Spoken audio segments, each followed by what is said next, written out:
Good morning, everyone. I want to try and give a different perspective. I was asked when Paula came to Plymouth a month ago, would I speak and talk about how we can do things differently and engage with our communities.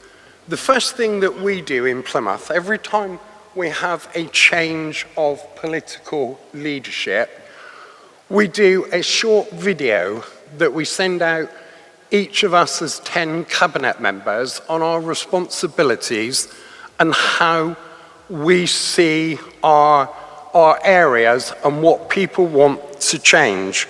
So I've just brought a quick one of me that I'm sure the guys will play for you.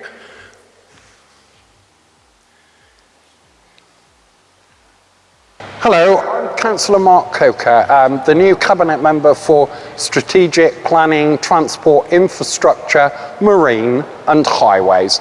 I'm here today in my beautiful ward of Devonport, where I've had the privilege of being a councillor for over 16 years. In my role, I'm looking to bring new and innovative measures onto the highway and the build environment. We've already brought in a new state-of-the-art pothole machine, and as you can see behind me, we've got our Beryl bikes.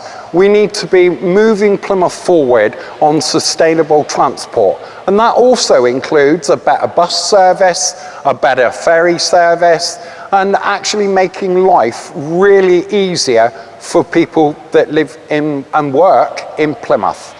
I'm also looking at making Plymouth top of the national agenda with our highways partners around the country to actually show the innovativeness of what we're doing here in Plymouth and moving the agenda really forward.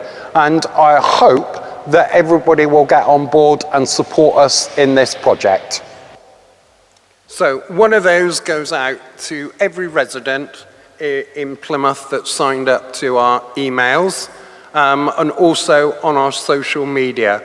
Behind you is the list of responsibilities that I have, and we've joined 2 portfolios together this year. So I've got an overarching review of both strategic and highways.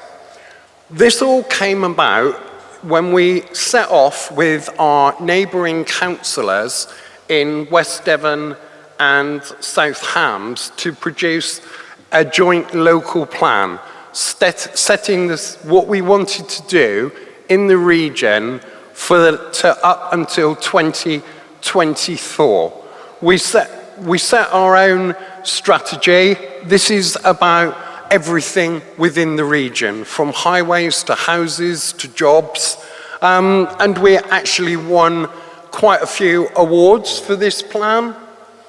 Also, what it enabled us to do is talk to our residents. We produced a Plymouth plan. We spent 3 years as an administration going out with a sofa in every community, talking about what matters to the community. And the reason I'm linking this to highways is because highways mattered to every single person in every single community, whether it went from potholes. Now in a video you'll see in a minute, I produced and I used the term potholes. We've stopped using the term potholes now because it's very divisive in the city. So we talk about road defects, which has actually had a positive impact. So these schemes that we use the joint local plan to fund through Growth Deal, our Eastern Corridor, walking and cycling, our Transforming Cities, our £50 to £60 million grant for transforming cities, on walking and cycling, on bus infrastructure, on our Ford Valley, the biggest ever project that Plymouth has done, a link road providing extra access for buses, congestion, walking and cycling routes. And all this came from talking to people and people telling us what they wanted. Morlaye Drive, up around the hospital. Our hospital interchange was really congested, and we've done this to give priority access to buses and built in a maintenance program so that we can keep the same standard. We've done work on our city centre, looking at what people said. What were the reasons that you don't come to the city centre? Why do you not use bus? And one of the things were you need to put in additional measures so that people can come in easily in the buses. What we've also done, and this is where collaboration works really, really well, people told us we weren't filling enough potholes in the city. And we all know that councils are struggling. Children's social care, adult social care is a vacuum for local authorities at the moment. So we have to find something different to do. And what we did is we went out and we brought in this velocity machine. I'm going to play the video now, guys.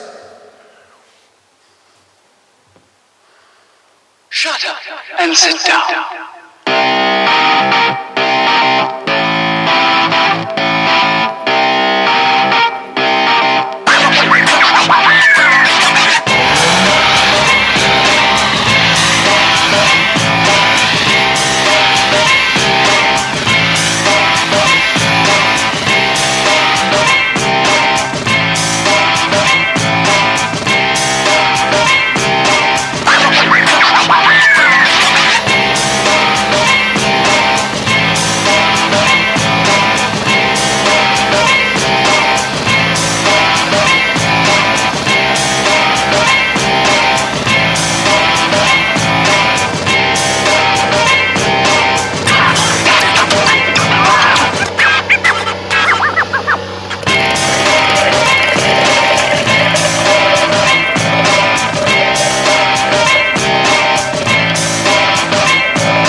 Well, we're out today watching the velocity machine that is a new way of tackling certain road potholes.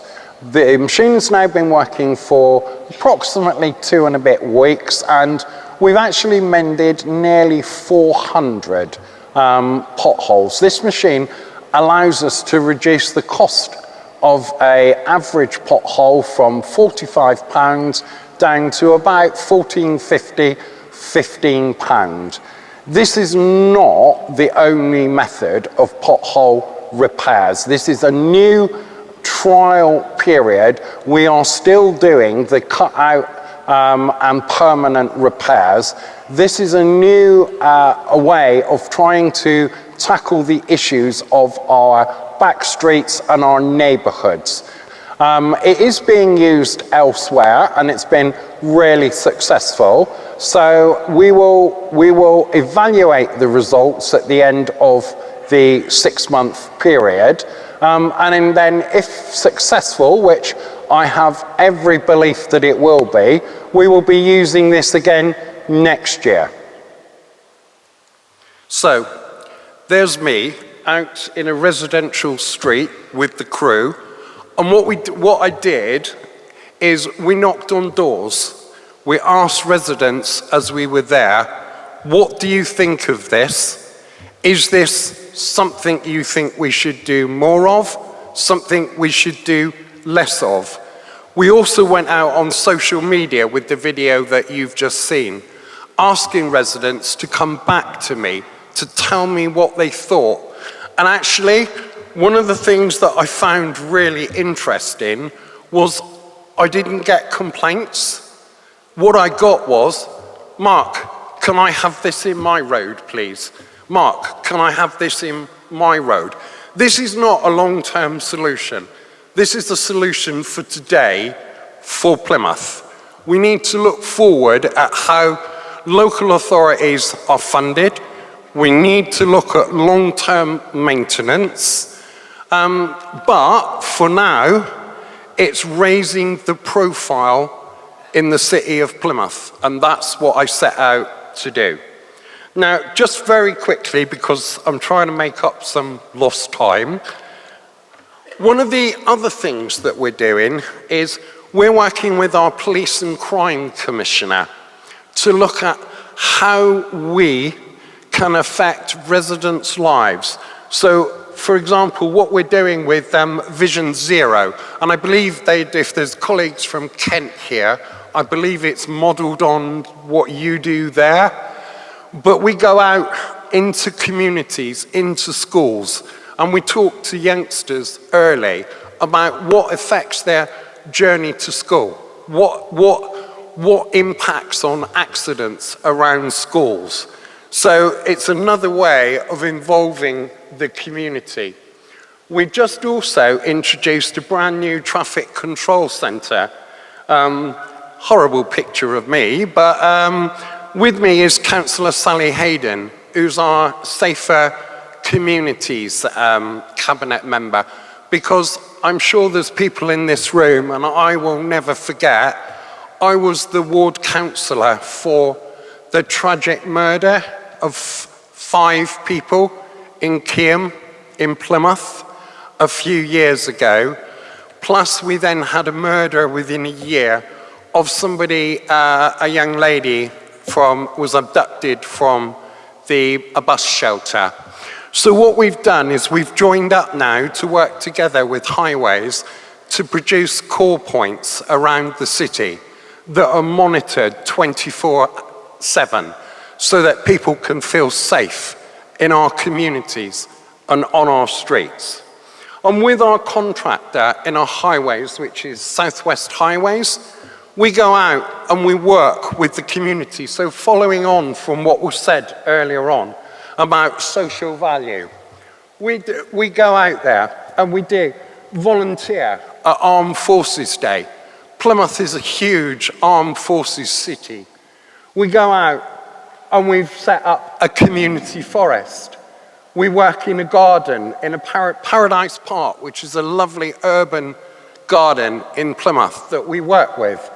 We go out together and we do the soup run, which we do in Plymouth. And again, it's a sign of the times. We go out 7 days a week, various organizations all pulling together to go out and deliver to the homeless or the hard of need in Plymouth. And it's something that we can all do. And it brings the perspective to everyone that we're all working together. So I just wanted to say, I've got 1 minute and 55 seconds left, that actually highways is important, but it's not just the road surface. It's what we do for our communities, how we engage as a member, an elected member, as what we do that people can see a difference. And I think that's been coming out loud and clear that we all need to be doing more. I'm really proud of what we do in Plymouth, but we've got to do more. And one of the things that Elcrigg, and I know Paula knew I was going to mention this, one of the things that Elcrigg could do, I came to Blackpool 10 years ago to talk to Will Britton about how we could make working together and make a difference. And Will inspired me, and I'm still doing it all these years later. But what we need to do is we need to get more elected members to these events and other events, because we're the vehicle of change through our communities and through our councils. Thank you for listening to me. I hope you've enjoyed it. Thank you very much.